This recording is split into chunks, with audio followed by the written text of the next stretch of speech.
20 seconds.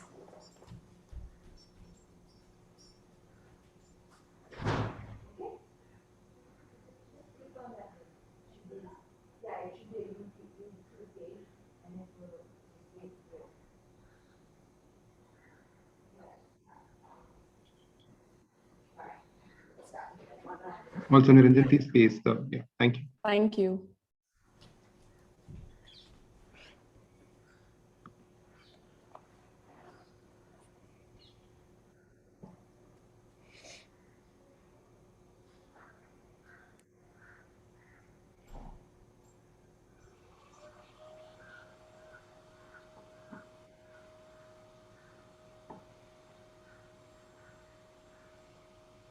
Sanyam, can you post the link, please?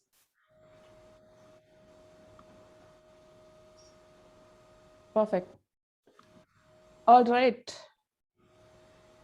Hello and welcome everyone to the inaugural plenary of SCCS-Bengaluru 2021.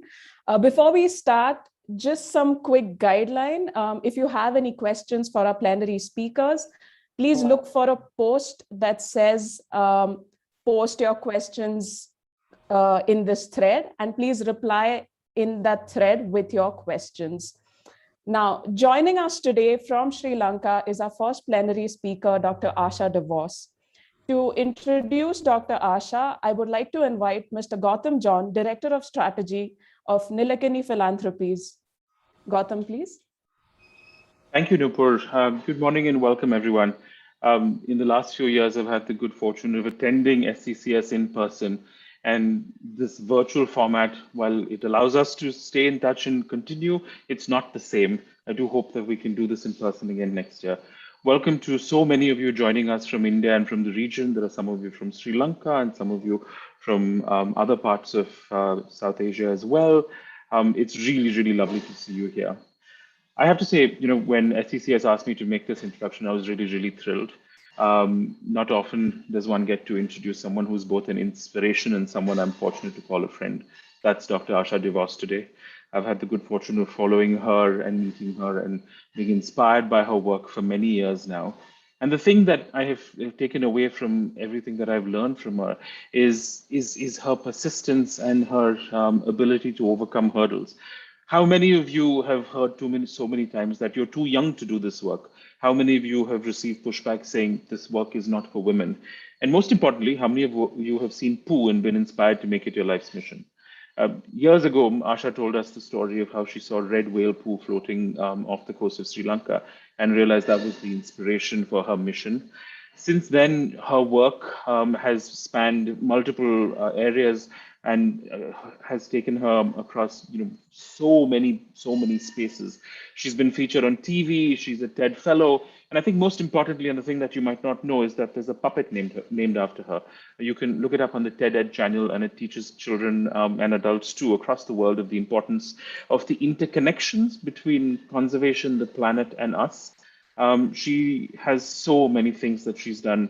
She's a TED Senior Fellow. She's a World Economic Forum Young Global Leader. She's a Nat Geo Explorer. But I think the thing I want to leave you all with before I ask her to speak to us about her work and the organization she founded, Ocean Swell, is that the lasting concern that she talks about with such great eloquence is the fact that we've often forgotten this fundamental truth about us as human beings in this planet, and that we've forgotten that nature doesn't need us, that we need nature.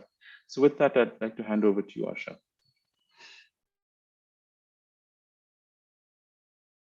Here we go. Okay, good morning, everybody. It is such a pleasure to be here today. I'm so excited to be the opening plenary for this amazing conference. And thank you, Gautam, for that very generous introduction. It is a pleasure to have known you all these years and to have had you follow my journey and to be mutually inspired. You've touched on a few things that I do want to get deeper into today, so I'm super excited. Just bear with me for a second as I share my screen so we can get started. Okay, are we good? Can we all see the screen? That's a really important thing. I always feel like I need to ask the question. I'm going to assume the answer is yes, because no one's saying no. Yes, yes. Okay, perfect. Thank you very much. All right. So today I am, again, I'm so excited to be here. And today I want to talk to you a little bit about the power of being local. It's something that I have found to be almost like a superpower, being from here, working here in Sri Lanka. And I want to share my journey with you a little bit. I apologize for the background noise, but I wanted to change my location today because I'm a little tired of sitting in the same space and giving talks. But I think I'm louder than the crows outside. So I think we're going to be good to go. Okay, so this story starts with a little girl and her dreams. So much has happened since then, but these events that have happened, that have transpired since I was this little child, have confirmed to me that it's more important than ever to highlight the power of local science, scientists, and equal partnerships. And also, it's not just about telling our stories, but who tells our stories really does matter. So as a 6-year-old, I wanted to be an adventurous scientist. Even though the people whose faces defined what adventure and science looked like in the magazines I was, tossing through, didn't really look like me at all. And while I do believe in the saying that if you see it, you can be it, I'm really glad that there are exceptions to this rule. As a preteen, I would go for swim sessions, and afterwards at my swimming club, I would get out and sit and talk to Sir Arthur C. Clarke, British science fiction writer, futurist, inventor, and undersea explorer. He moved to Sri Lanka to dive the myriad of shipwrecks that litter our coastal areas.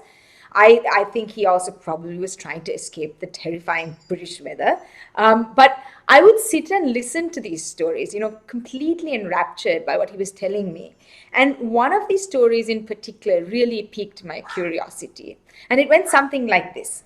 So he said, I was on this dive and this big skin started swimming past me. And I said, what was it? And he said, it kept going and going and going, and it was brown. And so what was it? He says, I don't know. I had to come up from my dive. Wow. Okay. Never mind. I was clearly totally hooked. To date, I don't even know if this story was even true, right? But my curiosity got the better of me, and I was determined to find out what this big brown skin was. Spoiler alert, I still don't know, which means my journey is still not over, which means I still have a long way to go. This is my benchmark of success, finding this big brown skin. But I suspect this was one of those first moments where I truly realized that the ocean wasn't just this big blue tank of water, but that if I lifted the lid and peered in, I would find this magical, unexplored, and unseen kingdom. And that what we knew of the waters, at least at my doorstep, was very little.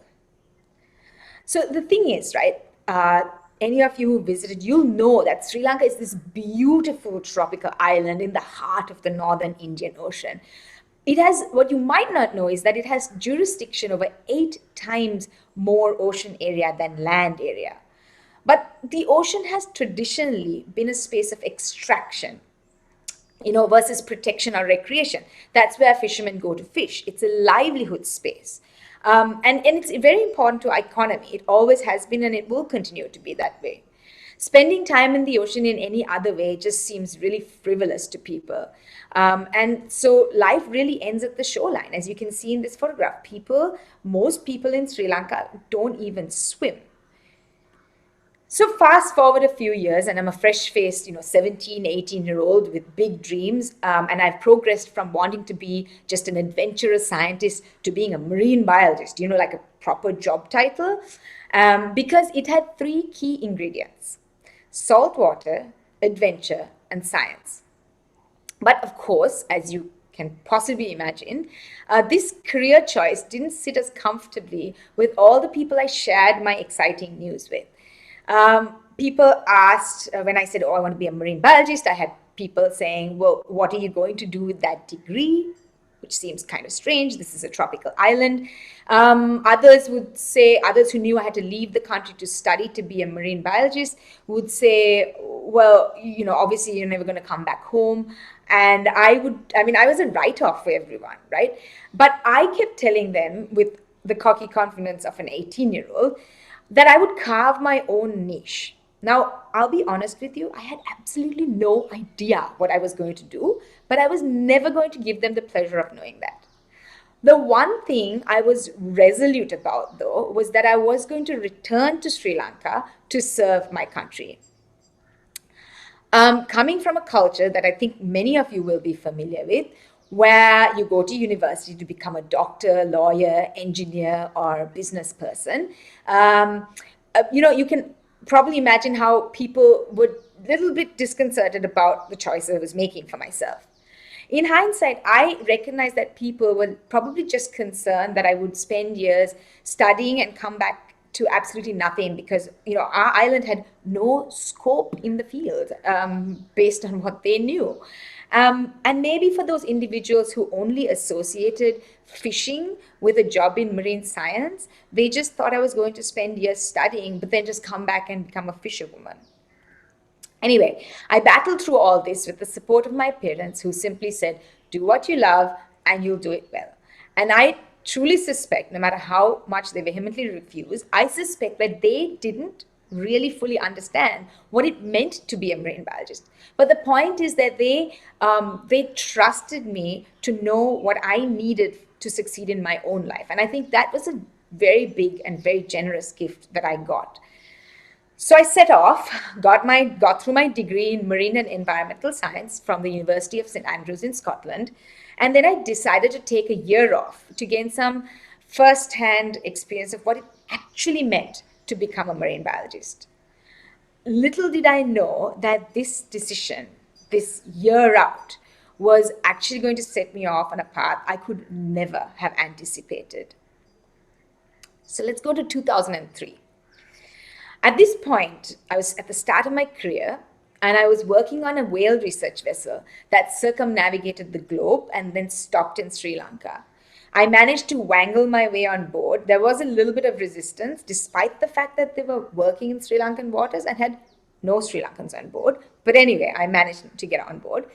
And what we were doing was we were actually tracking sperm whales. So we would drop a hydrophone, which is an underwater microphone, into the ocean and then eavesdrop on the cacophony of sounds that these sperm whales were making. And then we would basically track them, and when we found them, we'd take these tiny biopsy samples that could tell us about the toxicology of the ocean environment. At the same time, during daylight hours, we also had someone standing up on deck, scouring the ocean for any signs of life. So on this particular day of significance, that person was me. I was standing up on deck, and you can see it was a beautiful, flat, calm day. I mean, not a ripple on the surface, not a drop of wind, sweltering hot. I mean, I was perspiring wildly, right? But I was standing up there, determined to find this pod of sperm whales that I could hear. I knew they were close, and we used to play the recordings on loudspeaker. So the sound was emanating through the pilot house floor and up onto the deck where I was standing, and I knew they were around me somewhere. So I got really excited, and I'm thinking, okay, before the end of my shift, I'm going to find these animals, right? So I'm looking and staring and obviously scouring, and you can see it's just blue. And my shift is coming to a close, and I'm getting frustrated. And I mean, the thing is, I knew what I was looking for because I'd been working with the sperm whales in the Maldives before that on this same voyage. And I knew that, I had to look out for this low bushy blow slanted off onto the left-hand side. See, sperm whales are toothed whales. They have only one blowhole or nostril, and it's located on the left-hand sides of their funny-shaped heads. So when they exhale or blow, it blows off and flies off onto the left-hand side, making it really easy for us to sort of spot them at a distance.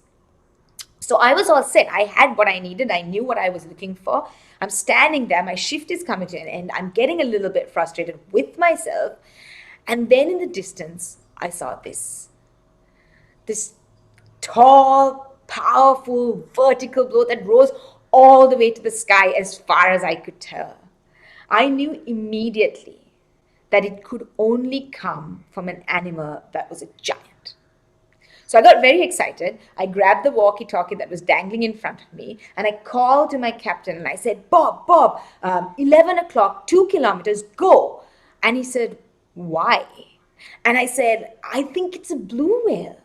And he says, okay. So he turns the ship in the direction I've now sent him off in. And I start to break out into this cold, panicky sweat. Because, see, at this point, while I wanted to be a scientist, I wasn't. I was a volunteer deckhand on board, which means I was polishing brass and cleaning toilets. And here I just set off this carefully planned expedition in a completely different direction on the pretext that I may have seen a blue whale.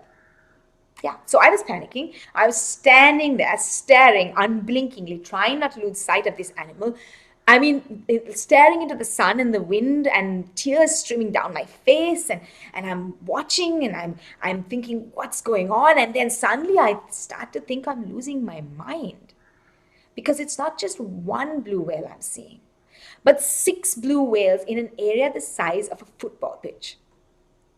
Okay, now I'm really confused and blown away because, I mean, this is the largest animal that's ever roamed the planet. It has 70% of the planet to roam, yet it had chosen to aggregate in this tiny space in warm tropical waters. Okay, so I had to figure out what was going on, right? Like I was curious. And at that point, I was fresh out of undergrad. Obviously, I had all the answers, right? So I thought about it and I remembered, right? My textbooks and professors had told me that large whales, like blue whales, undertook long-range migrations between cold feeding areas and warm breeding and calving areas. That was it. I was so excited because I was going to be the first person to ever see blue whales mating. So I got to the front of the boat and I called out to Bob and I said, let's go faster, faster, faster. And I'm hanging off the front because I am desperate to be the first person to ever witness this. And as we get closer and closer and closer and closer, it's not at all what you think I would have seen. There's definitely no mating going on. I would know. And there's no calves being born. The dreams I had created for myself over the last 2 kilometers of my life were crumbling. So at this point, I thought to myself, well, I'm probably going to be out of a job at the end of this. So I might as well just push my luck a bit more. And I said, hey, Bob, do you think we could maybe hang around for a little bit longer? And he said, sure. And I was, okay. And I'm so glad we did, because that's when I saw this. This, ladies and gentlemen, is a pile of blue whale poop. That's right. I'm going to give you a hot second to marvel at how gorgeous it is. Bright red in color. But you know what? To me, at that moment, while I was obviously taken up by it, and I'm convinced it's the most beautiful poop in the animal kingdom. If you want to argue, please make sure you send me evidence. The thing is that I knew immediately that if there was poop, that meant these animals were feeding somewhere close. But remember what I told you just a few minutes ago. I said large whales undertake long-range migrations from cold feeding areas and warm breeding and calving areas. Sri Lanka, as you will all know, is just 5 degrees above the equator. It's as warm and as tropical as it can get. So to me, the fact that these animals had adapted and figured out how to feed in these waters was mental, right? I was blown away, and this went against everything I had learned and was contrary to everyone's expectations. So immediately, what do? Of course, I want to be a scientist. I don't want to be a deckhand anymore. I immediately wrote to experts in the field for guidance and support to launch my research. The responses came in fast and furious. But in a nutshell, this is what they said. This sounds like an exciting discovery. Please apply for research permits so we can bring our teams and do the research to discover what's going on. Wow. This was not quite what I expected. But despite the fact that I had no money and no idea how to build a research project, I was pretty young, something told me not to give in. So I politely refused their offer to swoop in and take over something that I had discovered. And then I worked for 5 more years to save a little bit of money so I could establish the Sri Lankan blue whale project on a very shoestring budget. To date, the Sri Lankan blue whale project is the longest running project on blue whales in the northern Indian Ocean. My work has gone on to change what we knew about tropical blue whale populations. But that first encounter with parachute science is obviously deeply ingrained. So parachute science, or as some might call it colonial science, or even colonial conservation, is the model where researchers from the global north or the developed world come to countries like mine, do research, and leave without any investment in human capacity or local infrastructure. It creates a dependency on external expertise, making it unsustainable in the long term, and it cripples local conservation efforts. In fact, it really undermines the efforts that have been probably going on for a lot longer. The work is driven by the outsiders' assumptions, motives, and personal needs. So this often leads to an unfavorable power imbalance between those from the outside and those on the ground. I quickly realized in that first moment that I was being judged based on where I came from rather than what I could do, my capabilities. So obviously I was really upset. But over time, rather than let this dishearten me or take me away from something I'm really passionate about and something that I really loved, I have amassed these experiences quite gladly because I feel like they empower me to represent the problem and to try to change the systems for others like me, for all of you. I believe in the end, I want to blaze trails like we all do, but I believe that if I'm going to blaze trails, I want them to be so wide that others can surpass me. Over the years, I've experienced parachute science in lots of different forms. From scientists who wanted to piggyback on my existing research permits because they needed a local face to work in Sri Lanka, or funders who have given me funding and then insisted on what I do with that funding and pushed me to try to agree to do work that would have been very destructive to my career because they weren't considering the political situation on the ground because they didn't understand the ground realities. I have rejected grants, walked out of big, potentially life-changing projects because they required me to support or to be complicit in parachute science. I've argued for equal pay on projects where my role was as important, or if not more important, than my peers from the global north, but I was being paid half because of where I came from until I pointed that out. So while being outspoken isn't always welcomed, by giving up opportunities, I know I have created opportunities in the long term for others. We'll get back to that in a second. But it's also, being outspoken has also allowed me to find allies. People on both sides, right, who've helped me to understand this issue a bit deeper. Those who've been at the receiving end, people who have, been receiving parachute scientists into their spaces, and those who have parachuted, who sometimes acknowledge that it's time to change the model, both for the sake of making marine conservation more equitable, but also for the sake of our oceans. I am, of course, very heartened by the growing conversations around this topic in fields like medicine, genomics, anthropology, conservation, remote sensing, and so many others. By interacting in these spaces and helping people think through these issues in these different, very varied spaces, I am learning of societies that are putting into place guidelines for their members who volunteer abroad, to journals asking scientists to declare if they have actually parachuted in the process of doing their work. Some grants even fund shortlisted applicants to go to the countries in which they hope to work, to basically run workshops so that they can come up with a final proposal that's built on an equal partnership. So that their work is collaborative. And this is regardless of what the outcome of the entire grant is in the end. Scientists are questioning, the very basis of how we name new species. I mean, in our countries, we might find species that are discovered or endemic to our countries, but they've got these very foreign names because they were discovered, as we'd like to describe them, by an outside scientist. And why we are also questioning why we overlook places that have been part of indigenous cultures for generations until they were discovered by an outsider. All in all, I can say that there is a collective recognition of the long-lasting impacts of parachuting and a lot of really important conversation. So let's circle back to the oceans, the space that I'm most familiar with.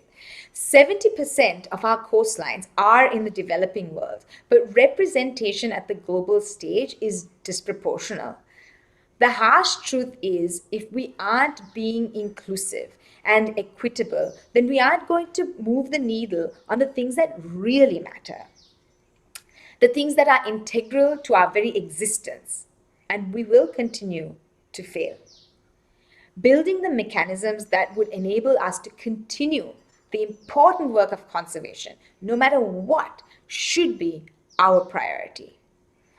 So this is why I built OceanSwell, a marine conservation and research organization whose tagline is Oceans for All, Forever, something I believe in truly and deeply. Our mission is to nurture the next generation of diverse ocean heroes and engage everyone in the magic of our world's oceans. Through OceanSwell, I have built solid partnerships with some of the best scientists across the world, like Dr. Shane Guerrero that you see in this photograph here. But our partnerships, we've tried to build a new model for these partnerships. They are mutually beneficial and equal in nature, and we all believe that capacity is not just built from the outside in, but it's a two-way process. And that's really important for us to always recognize. And we need everybody on board if we want to be successful. There's space for all of us, but we have to be respectful in those spaces. Together, we prepare students to conduct world-class research and support them to do so. By so doing, we're increasing the number of people who can look after our coastlines and our oceans. Isn't that the most important thing here? The reality is that having experts on the ground really does make things happen. Being local has allowed me to be available as an expert resource at key moments. When a juvenile southern elephant seal turned up at our doorstep in late 2019, clearly very, very lost. Most people in Sri Lanka had not even heard of a seal, much less even seen one. To the point where, we don't even have a word for seal in our local languages. It was such a unique opportunity for me, being local, being present, to share, to go and explore these spaces where this animal was showing up, and to stand and talk to people and share the knowledge that I had to make sure that everybody was well informed.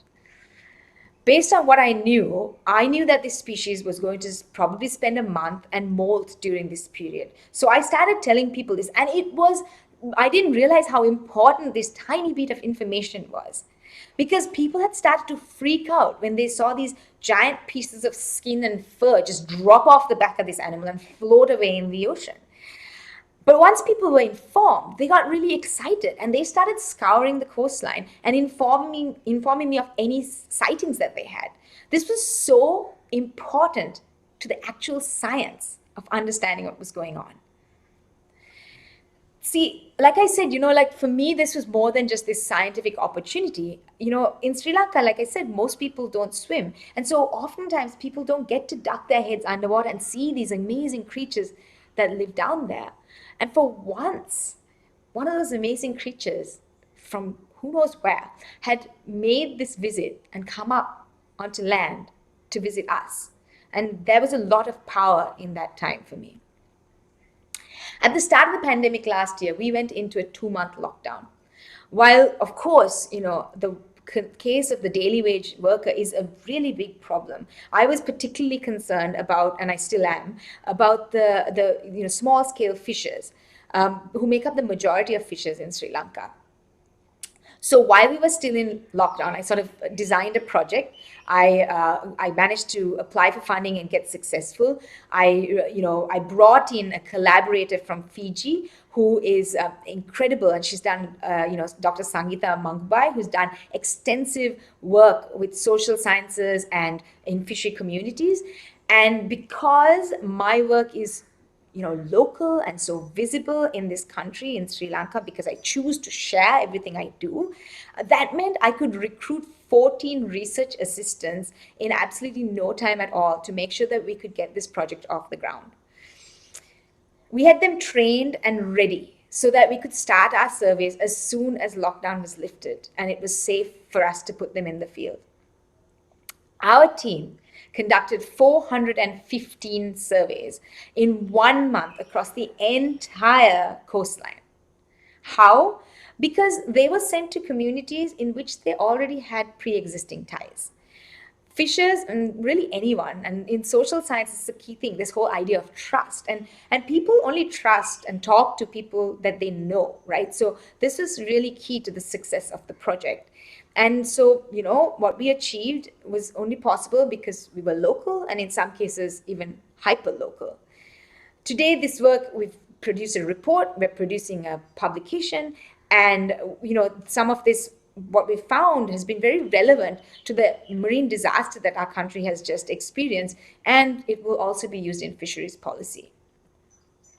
When a pod of 100 pilot whales washed up on a beach off the coast of Sri Lanka last year, again during one of our lockdowns, because people knew that I worked with cetaceans, marine mammals, I was able to get a permit and get down to this site to help people understand and to assist with the rescue. So the simplest thing, right, that most of us would consider a very simple fact, the fact that these pilot whales are toothed whales, they have one blowhole, it's located on the top of their heads, that's what they use to breathe, and the fact that we shouldn't obstruct it during the rescue was a tiny piece of information I could share, but it became really vital to the rescue. In the end, the local community were the absolute heroes. They came out in their numbers and worked tirelessly, eventually saving 96 of the 100 pilot whales. As many of you know or would have heard, a few months ago, Sri Lanka faced the biggest marine environmental disaster in our entire history. Well, it's not over yet, it's still unfolding, and we're still dealing with the fallout from the fire of the MV Express Pearl that happened at the end of May, just 10 kilometers off our coastline. Millions of plastic pellets or nurdles have just fallen off the ship and have been flooding our ocean. Tubs of chemicals have spilled overboard, and now we have this half-sunken ship that's threatening to spill oil into our ocean. As you know, the ocean is life here, and the impacts are far-reaching. As someone whose life has been dedicated to protecting these waters, I'm really, obviously, pretty heartbroken. But I'm also really committed to working to combat the crisis, to communicating effectively so that every single person in this country understands what's going on, and to do science that will help us to move forward, that will assist in our recovery efforts. And so I'm doing a lot of that work right now because I want to see this situation as part of our past. And I will say one of the key things I learned at this time was I was really grateful. I was really grateful that I was home and available to be of service, because I have always wanted my life to be useful to more than just myself. Well, you can tell my journey kind of started very focused on blue whales and their conservation. My questions and skill set have broadened as my understanding and my time in these spaces has increased. I now know that there's greater need, and there are so many marine conservation related questions that need to be asked. And it's impossible for one person to ask all those questions. But the greatest thing is that now I'm no longer alone in trying to tackle these issues. Over the years, the work that I've done, that one step I took into the foray of marine conservation, when everybody else was saying, you can't do it, you're too young, you're female, it doesn't exist, there's no scope. That is what I heard at the start of my career. But today, because I took that step against all odds, there are more people than ever before in our country wanting to become marine scientists. That's amazing to me. That's a little victory. And so because of that, there are more people who can ask these questions and start solving these problems. After all, talent is equally distributed, but opportunity is not. We've been denied a seat at the table for far too long.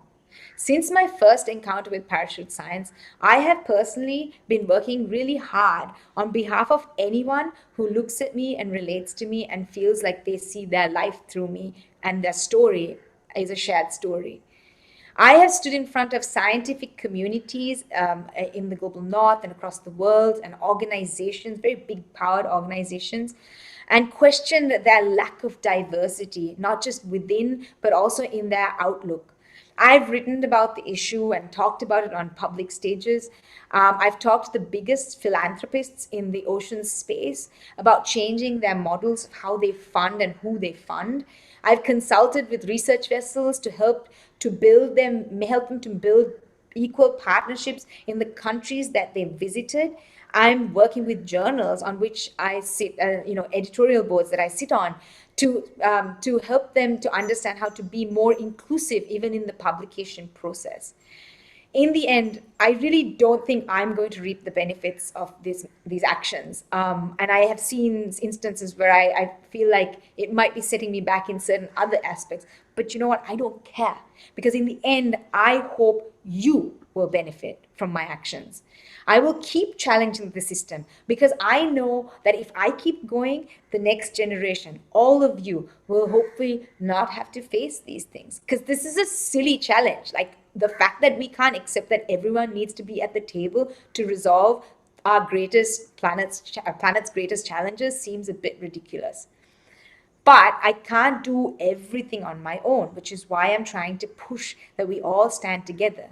And I do need your help. So just to close, here are a few things that I hope you will consider. Occupy spaces that are rightfully yours with confidence.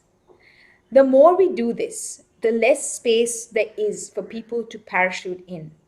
These are rightful spaces. These are spaces that are rightfully ours. We can occupy them. That is okay. But of course, not one person can occupy all these spaces, right? So we have to learn to be allies to others like us. For too long, we've been looking across the pond for allies and hoping that they will come on board and understand that the problems that we face because of things like parachute science and colonial conservation. But recently, I had an experience which reminded me that we need actually more allies amongst us. The more of us stand up and speak in unison about the issues, the more we will see change and the more we can pledge to be part of that change. And that's how we will get where we want to go. So uplift each other. Share your work. First of all, share it locally, right? Don't be, think about novel and exciting ways to tell people about the things you do. You never know who might be listening. Tell stories, not jargon, right? I know we're all scientists and we're trained in a certain way, but learn to also convert the science into something that can appeal to someone and connect beyond just their heads, but also with their hearts. You never know who might be listening, and you never know who will be inspired. We cannot grow our team if we're not letting others know what's possible. So share, be inclusive, and bring others in. Anyone and everyone. Be visible. whenever possible, take the chance to, do things like publish internationally, speak at international conferences. Why? Because sadly, we live in this world where if you're not visible in the spaces that people are looking, your work will be overlooked. And this is not an ideal situation, and this is not the perfect solution, but it's a place that we need to start. We need to grow in confidence that, again, we can be up there with everyone. We are equals. And if we don't do this, and if our work is overlooked, it looks like there are gaps, and that's when parachuting can happen. Know your stuff. Work so hard that you get recognized for your capability and not for your background, where you come from, your gender, your age, or anything like that. Because you want to ensure that the places you find your way to are because of what you can do and what you can bring to the table, rather than because you're just a tick box that they're trying to fill, right? I want you to be more than a token, and be confident in that, the fact that you can be more than that. Make sure you become a necessity, so the work just cannot happen if you're not sitting there. The panel isn't complete if your voice is not being heard. Think of your legacy. What do you want to be remembered for? You might think it's a bit early in my career to think about legacy. It's not, right? So you need to decide what you want to be remembered for. Do you want to be remembered for the number of papers you published, or for the number of people you inspired, supported, trained, and the change and impact that you actually had? Be led by purpose and not by ego. Ego is what drives us to think solely about our own journey. It is one reason that parachute science exists. If you want to leave our planet a better place than you found it, purpose is one of the key ingredients that you're going to need to help you to get there.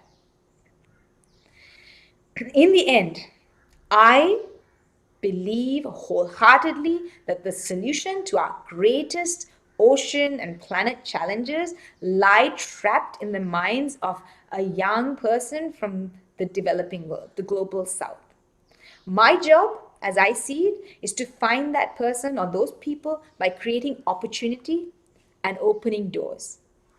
Because I believe that if we truly want to save our oceans, every coastline needs a local hero.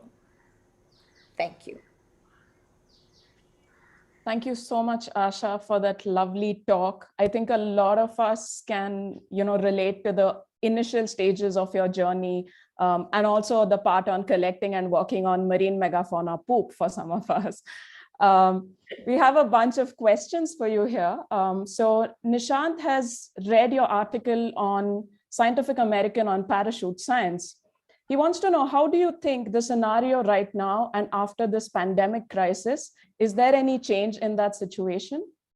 Yeah, thank you so much, Nishant, for that question. And as you know, I wrote that piece during the pandemic as a reflection partly on what was going on around me. And just for those of you who haven't had the opportunity to read it, it's only 1,000 words, so have a quick check. But basically what I say is, the pandemic taught a lot of people that building equal partnerships on the ground is important, because they were prevented from traveling to their field sites, which meant they had these gaping holes in existing long-term data sets.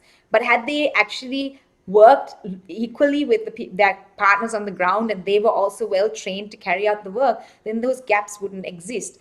But I will say that I am seeing a little bit of a change. And of course, we're kind of still halfway pandemic, mostly pandemic. I don't know where we are in this kind of weird spiral that we're in. But I definitely have seen a change in attitude of a lot of people who originally thought that they could do it all on their own. So people around me as well.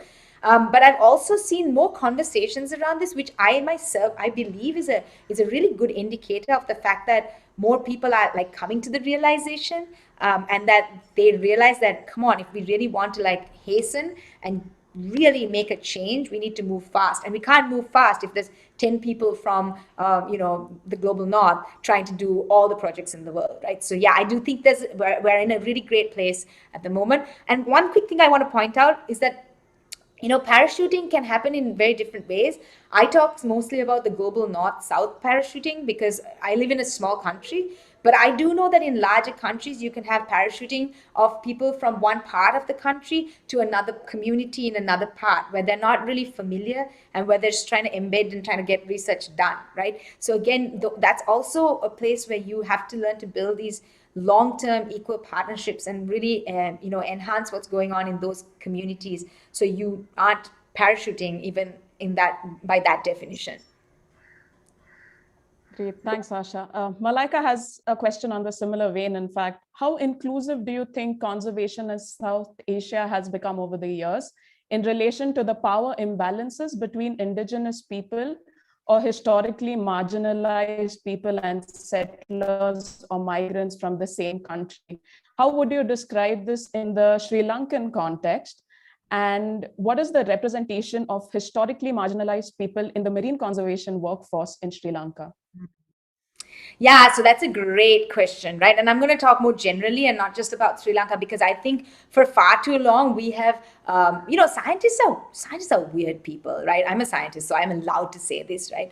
But we sit on these high horses and we just believe that we're so special because we have our degrees and we've gone to universities and we talk like jargon, right? So that makes us feel special and we live in these ivory towers, and it's so unrealistic, okay? And the thing is, indigenous communities hold so much information, right? I mean, it is unbelievable how we have sidelined them for so long. If we wanted, this is my point. This is why I say it's about ego. It's ego versus trying to actually achieve a purpose. Because if it's your ego, you're going to sideline everyone because you want to be that first author, first face, everything. But if you're inclusive and you're driven by purpose, you really just want to save that ecosystem. So that means you're going to bring everyone in, right? And I think we've sidelined indigenous voices for way too long across the world. It is a new conversation that's really emerging, and not just in our countries, but like even in places like Hawaii, where there's a lot of this imbalance. And I do think that indigenous people are also speaking out more, but then because we're talking more of this parachuting and decolonization, we are also making more space for their voices, right? And, for example, like the stilt fishing in Sri Lanka, if you talk to stilt fishermen, the amount of knowledge they have about like when a fish arrives, it means that the water has turned in this direction, which means this current is coming through, like things you couldn't just study in a 2-year, 3-year program. Right. So I do think that there's definitely we're going through a tide of change, but I think we have to make a concerted effort to keep pushing for that change. Because if we all go silent and if we're not standing together, it could die off, and we can't allow that. All right. Going back a little bit to blue whales, if the oceans near Sri Lanka are the feeding grounds for blue whales, then where do you think their breeding ground can possibly be? The magical question. Oh my gosh, if I could know the answer, I would be so stoked. But you know what? Like, that's kind of what's partly amazing about these giant, they're like the biggest animals that have ever lived on our planet. But like, we know next to nothing about them. And I think that's kind of very endearing. But what I can tell you is in the 80s, early 80s and late 70s, I'm very bad at dates. The only documented blue whale birth happened in our waters. There was a pregnant female that stranded, and then after a while she gave birth and she swam off and the baby swam off, right? So this is some documented evidence from the museum. So that tells us that they're sort of giving birth here. I've seen what we call ménage à trois behaviors. So where you have, courtship, you have the two males chasing down a female to kind of like curry favor a little bit. And so we know that they're kind of mating out there, but we just haven't like witnessed it all happening together. I kind of hope we do, but I also kind of don't mind if it's a long-lasting secret. So it's happening somewhere close, but who knows? All right. Going back to decolonization a little bit. So Prakhar would like to know, does that mean people can only carry out research in their respective countries? For instance, should a researcher from West not carry out research in India or Sri Lanka and train the locals to do research instead? Isn't that exclusive in a sense? No, that's exactly what I address when I say, through Oceanswell, we've built partnerships. And I believe there's space for everyone, right? Like my colleague Shane Guerra is clearly not from Sri Lanka. He's from Canada. And it's not about them not conducting research. It's not about this exclusivity, but it is about doing it respectfully on equal terms. So what has historically happened is that people have come and done work and they've just left, right? And so then they go off and publish and they make these discoveries, right, in our countries, and there's nothing left for the people in the countries that they worked in. And this happens a lot. And so they, their careers are on a great path. They get tenure track positions, they're, winning awards because they've just gone into different parts of the world and just done interesting and innovative research. And that really has slowed down and even got in the way of local researchers. I mean, there's oftentimes local research ongoing, but it has just like shut down that research because these guys have now finished study and they've gone off and done, got fame and fortune. I mean, these are personal experiences that I've also experienced and watched happen around me. And so I'm not at all saying that it's about like you only working in your backyard. It's about how do you work. Look, the bottom line is working anywhere other than your home is a privilege and not a right. And I want people to know that. That is very important, right? So yes, I invite collaborators. So I design a project and I think, okay, I don't have the expertise for something, but I know so-and-so, like my friend in Fiji or my friend in Canada or my friend in Australia or my friend in the US. And all my projects have a foreign researcher as part of it. And they are really helping us to grow what's happening in Sri Lanka. So there's a space for absolute everyone, but it is how we do it and how respectfully we build these equal partnerships. That's absolutely important. All right. Now, even, you mentioned power of being local, right? So Madhu would like to know, coming from a highly stratified society as India, where many like him carry large and unfair advantage and structural privilege, despite being native to our countries, even our landscapes, might we still be doing parachute science and conservation in our own homes, our own lands and waters? So is parachute science something only scientists and conservationists of the global north do to folks in the global south? Or is the parachuting also about the way those of us, even locals with various kinds of privilege, work with those without? Yeah, so absolutely. And that's sort of why I added that into the first answer that I gave. If you're not local to any area, you're basically kind of parachuting in, right? And in highly structured societies, that's much, and bigger countries, that can be more of a problem because your differences might be larger, right? So definitely, I think there's definitely good ways to do it. And I would encourage all of you to delve deep into the literature on this. There's a lot of work being done to try to kind of like understand how can we do it better from both sides. I'm curating a series of papers in Conservation Science and Practice, which is a journal that will bring out a lot of these very varied perspectives, about even expats, like people who studied, say, Africans who've gone and worked and live in the US, now trying to go back. How do they go back and work in Africa, for example, right? So there's lots of perspectives. I will hopefully have a website soon, and I will have a folder of papers on sort of decolonization in science and conservation and the issues and parachute science and stuff that I've been curating, because I think it's important to read around. It's more complicated than it seems, but I do think wherever we work, we always have to remember that we are visitors, and we have to learn to be humble, and we need to learn to listen, and we have to know if it's a priority for the people on the ground, and it shouldn't just be our priority that we're running with. Great. Now, Rohan would like to know, he was recently at the European Marine Board's talk, where multiple panelists felt that the pressure for scientists to be visible on social media platform often impedes research work rather than helping communication. However, you have handling both research and communication of science incredibly effectively. What are your thoughts on this conflict, and how do you strike that balance? Yeah, so I can't tell you that I know what the science is behind it, but I do think I have a huge obligation to the people around me to make sure that they're able to go on this journey with me, whether it's vicariously or in real life. I think it is my responsibility to share what I learn. I'm privileged. We are all privileged. The fact that we got to choose a career path, the fact that we got to go to university, the fact that we get to do what we're passionate about and love, it puts us in a very special place. And Not everyone has that, right? So, for example, when I go on my morning runs in the morning, I pass these uncles and aunties who are road sweepers. They're my buddies, right? Sometimes I stop and tell them a little bit about like some fun fact that I've learned.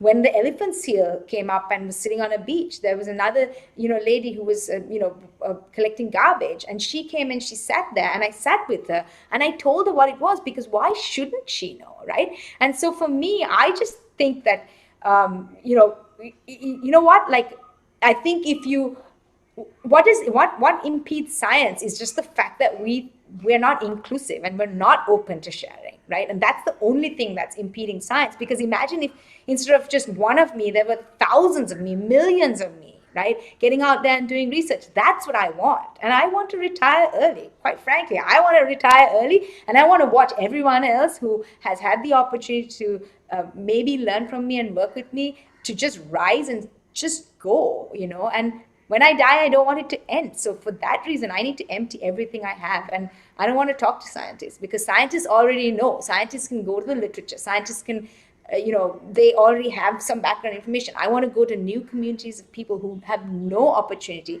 to ever engage because their lifestyles don't allow them to, because they are busy trying to survive.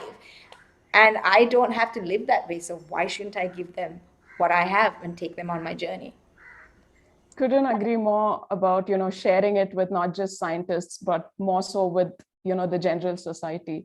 Now, Vishruta would like to know, in the context of whale research, how are the ways in which a person can be inclusive of the indigenous knowledge? So, you know what, like, for example, we hire boats from a local whale watch company, which actually is made up of a bunch of boys who are from that village. And so, they go out on the water like throughout the year, right? So because they run an operation, and as a scientist, I don't have the funds to go out, every time that they go out or whenever the season is open. And so part of it is just accepting that they might have knowledge. So on some days I'll say, look, we need to do X, Y, and Z. Like, where do you think we can go? Where should we try? And they'll be like, here's, based on our experience, our knowledge, or what that fisherman saw yesterday, like, we could try here. And I'm very open to that. But also at the same time, I'm constantly feeding them information on what we're doing, what we've found, right? Like, if I see something, I'll be like, okay, you know what, do you know that this is this, right? And I want to enhance their knowledge also, so they go back into their communities and they talk about it. More people will learn, right? So you can be very inclusive in just listening. That's all it really takes, right? And trusting that these people do know a heck of a lot more than you might by just going in for 2 weeks or 3 weeks of the year. Great. Now, Sara, our conference manager, would like to know, are you positive about the coming times with respect to our planet? What keeps you hopeful? I love this question because, as you all know, Asha means hope, right? And my parents named me Hope.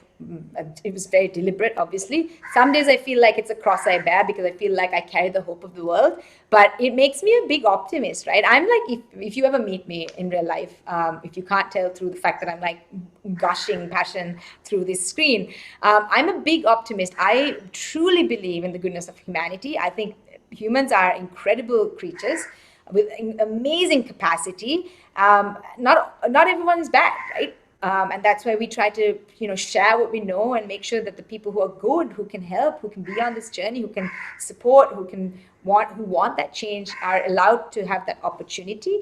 I'm terribly hopeful, and I think, and the key thing is we can't give up hope, because if we give up hope, we're giving up on everything, every effort we've ever made, right? So I think it's on us to not, and as conservationists, we all know it's like we live in a fairly depressing bubble, right? Like everything, like there's climate change, there's phytoplankton dying in our oceans, there's whales being killed by ships. Like I don't think you can go into this career if you don't have a little bit of optimism in your heart.